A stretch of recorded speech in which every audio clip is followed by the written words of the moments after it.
Bon, je vais en parler du pasteur efficace, un partage qui se veut précis, clair et court, afin que vous ayez un maximum d'informations dans un minimum de temps, les informations utiles. Moi, c'est le frère Lionel, serviteur de Jésus-Christ par la volonté de Dieu, et vous êtes sur la chaîne Fondement en Jésus-Christ. Et nous laissons ce moment entre les mains du Seigneur Jésus-Christ par le Saint-Esprit. Amen. Donc, d'où vient le pasteur efficace? Le pasteur efficace vient de la pensée de Matthieu chapitre 24, verset 45. Quel est donc le serviteur fidèle et prudent que son maître a établi sur ses gens pour leur donner la nourriture au temps convenable? N'est-ce pas? Donc, ce constat vient du fait que comment devrait être un pasteur efficace ou comment devrait être un pasteur excellent, n'est-ce pas? Donc, si nous ajoutons à notre verset ces deux passages, le Proverbe chapitre 16, verset 4, l'Éternel a tout fait pour un but, même le méchant pour le jour du malheur, et que le Seigneur, il dit dans Matthieu chapitre 6, verset 8, ne leur ressemblez pas car votre Père sait de quoi vous avez besoin avant que vous le lui demandiez. Donc, si nous prenons ces trois passages, nous avons effectivement la question de savoir quel est le but quand je vais vers un homme de Dieu ou vers un pasteur, n'est-ce pas? Quelle est la nourriture au temps convenable, n'est-ce pas? Et quel est le besoin à régler? Voilà un peu la pensée globale qui est derrière le titre Le pasteur efficace. Donc, revenons sur le contexte de Matthieu chapitre euh, 45. Le contexte, il est là. Il dit, veuillez donc, puisque vous ne savez pas quel est le jour, quel jour votre Seigneur viendra, sachez le bien si le maître de la maison savait à quelle veille de la nuit le voleur doit venir, il veillerait et ne se laisserait pas percer sa maison. C'est pourquoi vous aussi, tenez-vous prêts, car le Fils de l'homme viendra à l'heure où vous n'y pensez pas. Revenons à quel est donc le serviteur fidèle et prudent que son maître a établi sur ses gens pour leur donner la nourriture au temps convenable. Heureux ce serviteur que son maître, à son arrivée, trouvera faisant ainsi. Je vous le dis en vérité, il établira sur tous ses biens. Mais si c'est un méchant serviteur qui dit en lui-même, mon maître tarde à venir, s'il se met à battre ses compagnons, s'il mange et boit avec des ivrognes, le maître de ce serviteur viendra le jour où il ne s'attendra pas et à l'heure qu'il ne connaît pas. Il le mettra en pièces et il donnera sa part avec des hypocrites. C'est là qu'il y aura des pleurs et des grincements de dents. Ok. Quel est donc ce... Pourquoi on a dit pasteur? Parce que là, nous voyons que ce passage parle d'un serviteur. Il parle de lui, n'est-ce pas? Il dit, veillez donc, car vous ne savez pas à quelle heure le Fils de l'homme viendra. Et il rappelle maintenant la parabole en disant que non, c'est au fait le Fils de l'homme qui va établir un serviteur et les serviteurs fidèles se comporteront de telle manière, les serviteurs infidèles se comportent de telle manière, n'est-ce pas? Rappelons que puisque le pasteur ou un homme de Dieu est la continuité de Jésus-Christ, donc c'est aussi un médecin. Analogie avec le médecin, Matthieu chapitre 9, verset 10. Comme Jésus était à table dans la maison, voici beaucoup de publicains et des gens de mauvaise vie vinrent et se mettre à table avec lui et avec ses disciples. Les pharisiens virent cela et dirent à ses disciples, pourquoi votre maître mange-t-il avec les publicains et les gens de mauvaise vie? Ce que Jésus ayant entendu dit, Ce ne sont pas ceux qui se portent bien qui ont besoin de médecins, mais les malades. Vous voyez? Donc, le serviteur, vous voyez, on passe donc de pasteur, puisque c'est le mot le plus connu, de pasteur à serviteur et de serviteur au médecin. Voilà pourquoi j'aimerais rappeler à tout le monde. Quand nous allons à l'hôpital, que nous avons un, une toux, est-ce que vous voudrez que le médecin vous donne les médicaments pour le maux de tête, n'est-ce pas? Ou si nous avons mal aux yeux, est-ce que vous voulez que le médecin vous donne les médicaments pour les reins, n'est-ce pas? Ou si vous avez la malaria, est-ce que vous voudrez que le médecin vous donne des médicaments pour des boutons? Logiquement, non. C'est de ça que nous parlons. Ça veut dire que quand on va chez un médecin, on s'attend à ce que le médecin puisse faire le bon diagnostic et que le médecin me donne le bon médicament. Parce que je ne vais pas perdre mon temps. Personne, enfin, plusieurs personnes censées ne vont pas à l'hôpital pour dire que je vais faire de ça à ma maison, je vais y rester. On va pour un besoin et quand le besoin est fini, on rentre là où on était. C'est le même concept, n'est-ce pas? Seulement peut-être que c'est pas assez dit. Donc, la nourriture convenable ici, donc, c'est que le patient doit être capable de connaître presque tout, un peu comme un médecin généraliste, n'est-ce pas? Et de faire un bon diagnostic et de donner ce qui est utile, le mot-clé utile, n'est-ce pas? Je dis devrait car tous, malheureusement, ne le font pas. Souvenez-vous qu'un pasteur, autrement dit, un homme de Dieu, car il peut être pasteur, docteur, évangéliste, apôtre ou prophète, le ministère de la parole, n'est-ce pas? Rappelons Ephésiens chapitre 4, verset 11, n'est-ce pas? Donc, c'est donc un médecin de l'esprit. Donc, cela se fait avec l'écoute du Saint-Esprit. C'est-à-dire que un pasteur efficace le fait avec l'écoute du Saint-Esprit. Ce n'est pas des fables.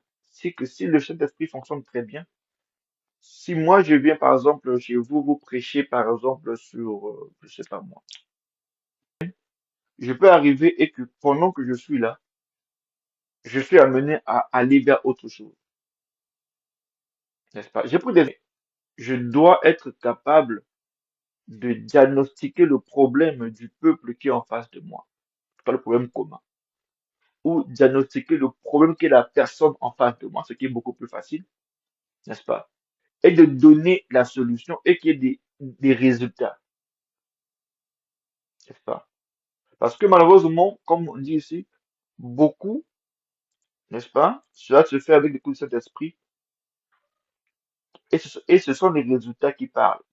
Beaucoup reproduisent ce qu'ils ont appris. Certaines viennent montrer leur connaissance et d'autres viennent imposer un savoir qui n'est pas adapté à la réalité de la personne, en martelant que Dieu va faire et torturant la foi de plusieurs pendant que si cette procédure était appliquée, les choses changeraient et peut-être, mais Dieu merci, tout le monde ne fait pas comme ça. Certains cherchent un travail bien fait et nous en faisons partie du mieux que nous pouvons par la grâce de Dieu. Voilà pourquoi je fais ce partage. Ce partage n'est pas une leçon de morale, non. Ce partage est de pouvoir rappeler à celui qui m'écoute, je crois comprendre ton problème parce que ton problème, c'est ton besoin. C'est juste ça. Même si tu viendrais avec un autre sujet, n'est-ce pas? Même si tu viendrais avec un autre problème, je dois être capable de pouvoir diagnostiquer ton problème et voir quel est le problème derrière ça. Exemple tout simple. Quelqu'un va voler. Un voleur, il vole. N'est-ce pas? On attrape. Il vole pourquoi? Quel est le besoin derrière? Si il vole parce qu'il a faim, en ce moment, bon, il a fait un mauvais choix. Il aurait pu demander, quémander. Mais bon, on va dire qu'on comprend le besoin, on donne la nourriture. Et normalement, si on le donne à manger, il doit pas arrêter de voler puisqu'on vient de régler le besoin. Si c'est un voleur, même si vous le donnez à manger, il va toujours continuer à voler. Donc, le Saint-Esprit doit être capable de pouvoir détecter le besoin derrière la personne qui vient en face de nous, n'est-ce pas? C'est un peu comme euh, euh, un exemple, Néhémie, il était triste, n'est-ce pas? Il apparaît devant le roi. Le roi lui pose la question, pourquoi tu es triste? N'est-ce pas? Ce que je dis, c'est dans Néhémie, chapitre 2, versets 1 à 3. Vous pouvez mettre pause et lire les trois versets et remettre play. Je vous laisse 3 secondes, vous pouvez mettre pause. Donc, voilà.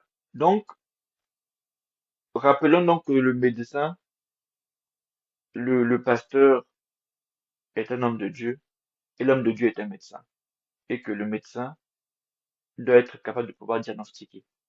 N'est-ce pas? Parce que tout le monde sait, il y a des patients qui montent. Je veux, il y a des gens qui veulent des médicaments précis, il ne veut pas qu'on sache, donc il vient mentir au médecin. Le médecin doit être capable de pouvoir diagnostiquer, n'est-ce pas, le problème et donner la chose convenable, ce qu'il a besoin, n'est-ce pas? Donc, rappelons quelques versets qui parlent de médecin.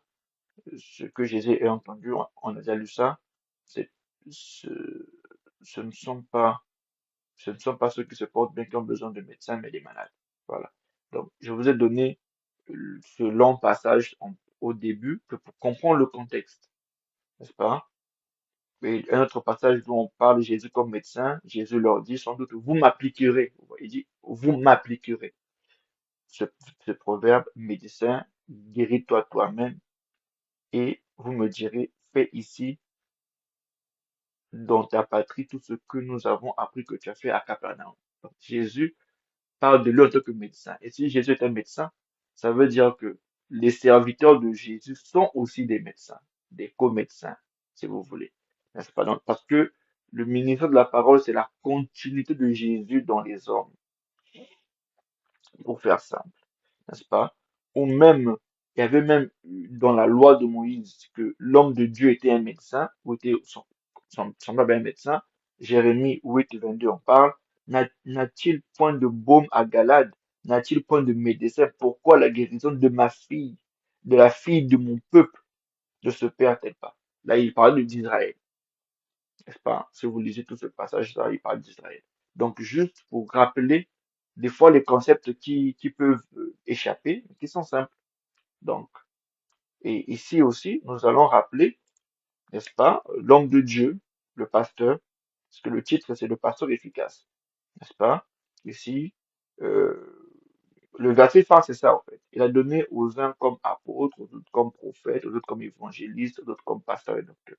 Mais le contexte, il est là.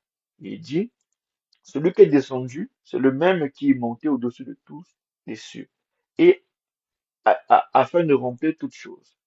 Il a donné les uns comme apôtres, les autres comme prophètes, les autres comme évangélistes, les autres comme pasteurs et docteurs, pour le but, pour le perfectionnement des saints, en vue de l'œuvre du ministère et de l'édification du corps de Christ, jusqu'à ce que nous soyons parvenus à l'unité de la foi et de la connaissance du Fils de Dieu, à l'état d'homme fait, à la mesure, à la stature parfaite de Christ, afin que nous ne soyons plus des enfants, flottant et emportés à tout vent de doctrine, par la tromperie des hommes, par leur ruse, dans les moyens de séduction, mais en professant la vérité dans la charité, nous croissions à tous égards en celui qui est le chef Christ.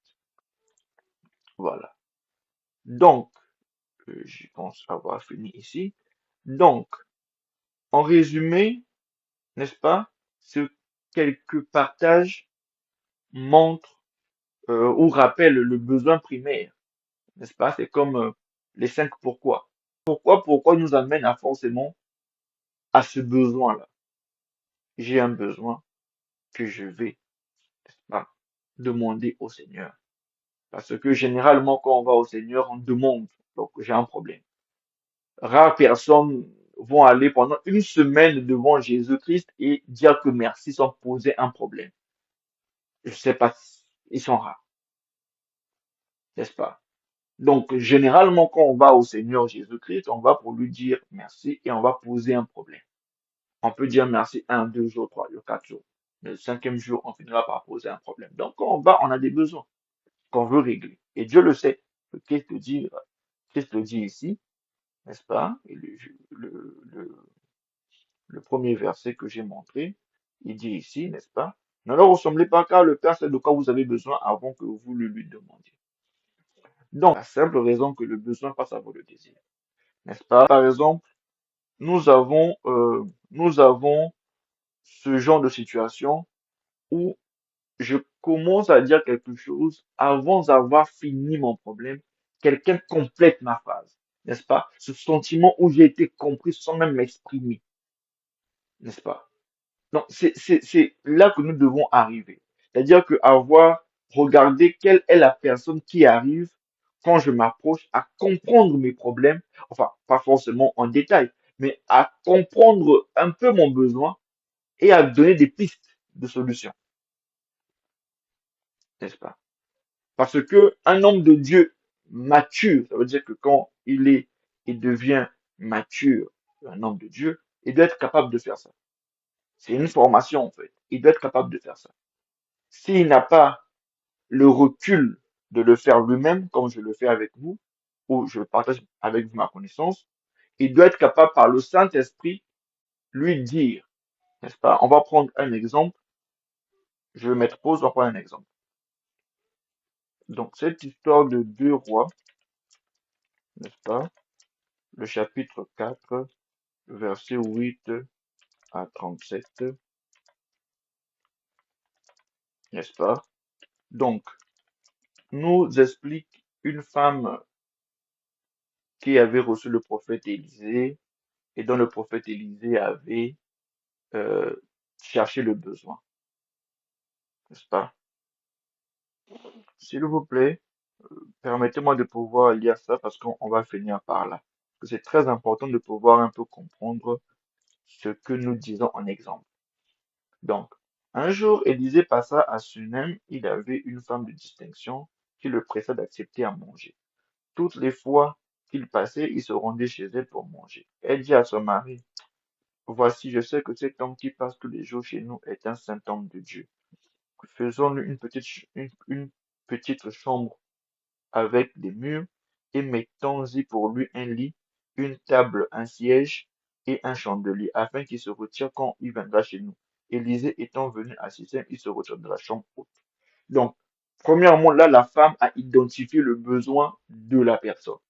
Je peux m'imaginer, peut-être qu'ils étaient sur une autoroute à leur époque, ça veut dire qu'il n'y avait peut-être pas d'hôtel dans le quartier. Donc, elle savait peut-être que, bon, celui-là qui passe par ce chemin va à tel chemin et que c'est loin, n'est-ce pas? Bref, je ne sais pas, en tout cas, j'imagine. Cependant, elle avait perçu le besoin, que non, cet homme a besoin de se reposer, n'est-ce pas? Non seulement le besoin de manger, de se reposer. On leur a demandé. Mais comme elle était convaincue que Élisée était un homme de Dieu, bon, ok, si c'est un homme de Dieu, donc je lui donne à manger, mais il donne à manger, des fois il est fatigué, bon, on lui fait construire une maison, n'est-ce pas? Bon, elle avait ses moyens, elle a fait comme elle a voulu, on lui a pas demandé. Et il dit à Géasi, son serviteur, après cette tsunamite, Géasi l'appela, elle se posait devant lui. Et Élisée dit à Géasi, dis-lui, voici, tu nous as donné tout cet empressement. Que peut-on faire pour toi? Il faut parler de toi au roi ou au chef de l'armée? Elle répondit, j'habite au milieu de mon peuple. On peut comprendre par j'ai des relations. Et elle dit, ah, que faire pour elle? N'est-ce pas? Donc, l'homme de Dieu, au fait, il se rend compte qu'elle me fait du bien. Qu'est-ce que je dois faire pour elle? N'est-ce pas? Il propose, voilà, que je te présente avec des rois. Elle dit, non, non, c'est bon, ça va. Et Géasi remarque un autre besoin de la femme, enfin, un besoin de la femme. Il répondit, mais elle n'a point d'enfant, elle n'a point de fils. Et son mari est vieux. Ah, ok. Donc, un peu le même cas avec Abraham et Sarah. Son mari est vieux, elle n'a point de fils. Il appela Géasi, il se présenta à la porte et Élisée lui dit, à cette même époque, l'année prochaine, tu embrasseras un fils. C'est à cette même époque de l'année prochaine, tu embrasseras un fils. Là, j'ai parlé de résultats. Écoutez ce que la femme dit. Elle dit, non, non, mon Seigneur, homme de Dieu, ne trompe pas ta servante. Euh, Voilà, j'ai un besoin, ne me promets pas des choses que tu peux pas réaliser. C'est ça, d'ailleurs, le message. Et je pense que gloire à Dieu, c'est le parfait exemple que je voulais peut-être que je cherchais à prendre depuis, n'est-ce pas? Donc, lui, elle rend service gratuitement, elle n'a rien demandé. Elle lui rend service. L'homme de Dieu sait que, bon, comme elle m'a donné, il faut que Dieu donne quelque chose en retour, n'est-ce pas? Mais il trouve pas. Il trouve quelque chose, mais elle dit, ne trompe pas ta servante. Donc, voilà, je t'ai pas demandé de faire quelque chose en retour, je t'ai fait du bien, point barre, tu vois. Vous voyez? Donc, après, bon, comme c'était vraiment un homme de Dieu sérieux, cette femme devint enceinte, n'est-ce pas? Et elle enfanta un fils à la même époque, l'année suivante. Comme Élisée lui avait dit, l'enfant grandit, un jour il est trouvé son père vers le moissonnaire, il dit à son père, ma tête, ma tête. Le père dit à son serviteur, porte-le à sa mère. Et le serviteur le porta et l'amena, et l'enfant resta à genoux au genou de sa mère jusqu'à midi, et il mourut. Elle monta, le coucha sur le lit de l'homme de Dieu, ferma la porte sur lui et sortit. Elle appela son mari. Il dit, envoie-moi, je te prie, un de tes serviteurs et une ânesse. Je veux aller en hâte vers l'homme de Dieu, et je reviendrai.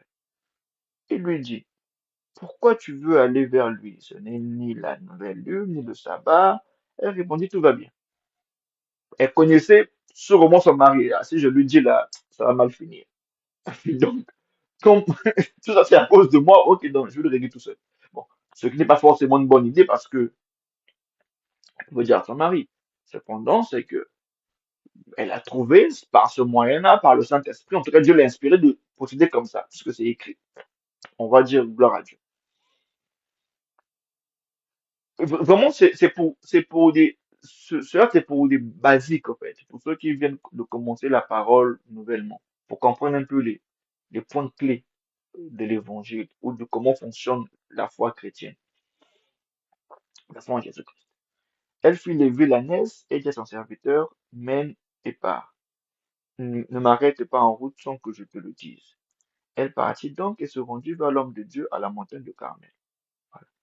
L'homme de Dieu, non, regardez, c'est cette partie-là. L'homme de Dieu l'ayant aperçu de loin dit à Géasi, son serviteur, voici cette tsunami, n'est-ce pas? Et maintenant, cours vers sa rencontre et dis-lui que portes-tu bien? Ton mari et ton enfant se portent bien.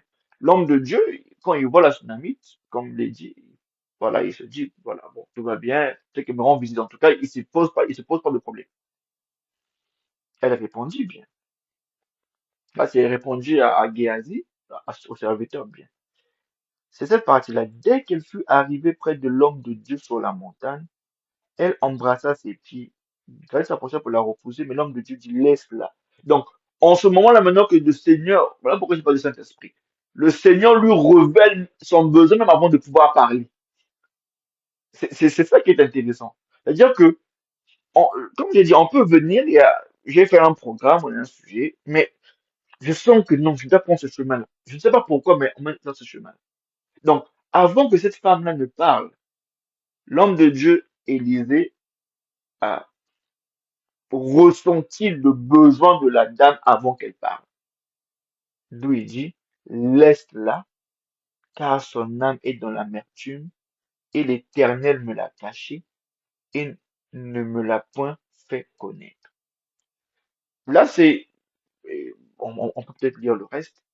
L'Éternel l'avait caché quand l'enfant est mort. Mais quand l'enfant est venu près de lui, là, l'Éternel l'a révélé. C'est là où je veux dire par Saint-Esprit. N'est-ce pas? On peut peut-être lire la fin si vous voulez. Après, bon, elle va rappeler qu'elle ne voulait pas cet enfant, parce qu'elle dit là, ne t'avais-je pas dit, ne me trompe pas, n'est-ce pas? C'est-à-dire que ne me fais pas donner quelque chose que je n'ai pas demandé, ou du moins encore, quelque chose que tu ne vas pas me retirer. Bon, on peut lire la fin jusqu'au verset 37. Donc voilà un peu. l'exemple euh, approprié de ce que je voulais prendre. Donc, en bref, quand on va vers un médecin, on veut que le médecin règle notre problème le plus vite possible, le plus simple possible. Pas avec précipitation, mais avec diligence. N'est-ce pas? Donc, c'est pareil quand on va avec l'homme, devant un homme de Dieu, on s'attend à ce que l'homme de Dieu nous règle le problème avec diligence. N'est-ce pas? Donc, et si un homme de Dieu le fait, il est alors efficace, il est alors mature. S'il ne le fait pas, il peut être appelé, il est encore en formation, il est encore en train d'apprendre, n'est-ce pas? Ou il fait que répéter ce que lui a appris son maître ou son père spirituel, comme on l'appelle, n'est-ce pas? Mais la meilleure manière, je pense, enfin, les Écritures pensent aussi avec moi, c'est d'être efficace. Rappelez-vous que Jésus-Christ a fait 3 années, il est parti. 3 ans, et il est parti. Donc, Jésus-Christ me prouve qu'en 3 ans, il peut faire tout ce qu'il doit faire et partir. L'apôtre Paul l'a répété.